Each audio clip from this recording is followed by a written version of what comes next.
Hey, Mrs. Morris, this is Frank Greystock here. I went over your suggestions and I might say they look pretty good.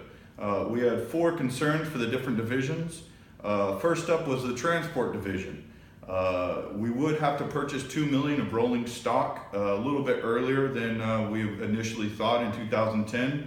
And what I did is I added a double decline balance for depreciation for the first 8 years, and then we went to a straight line for 2 years.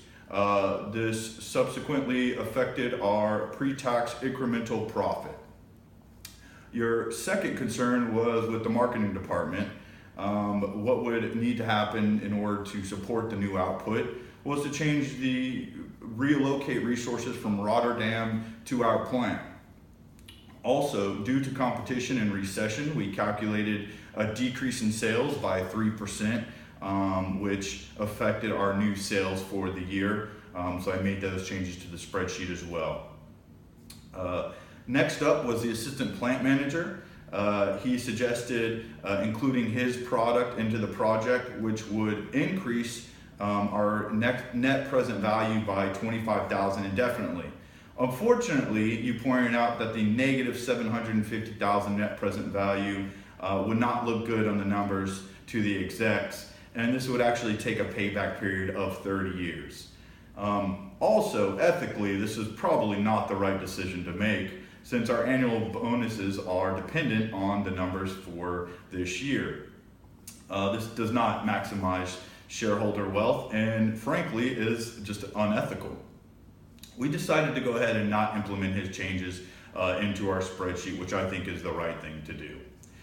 Lastly, the Treasury staff concerns entailed looking at our initial discount rate of 10%. I initially calculated this with 3% inflation. Unfortunately, that is not the right way to calculate this number, so I went ahead and removed 3% and left our required rate of return at 7%.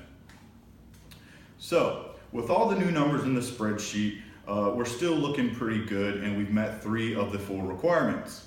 Requirement 1, payback period of 5 years to recoup our initial investment. We needed 6 or less, so we satisfied this requirement. Requirement 2, we needed a positive net present value, and with all the new changes, we're at 10.58 million pounds, which is good. Requirement 3, IRR, or return required rate, needed to be greater than 10%. Currently, we're sitting at 19.7%.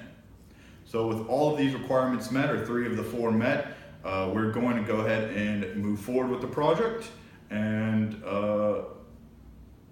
that's it. Thank you, Ms. Morris. Have a wonderful day.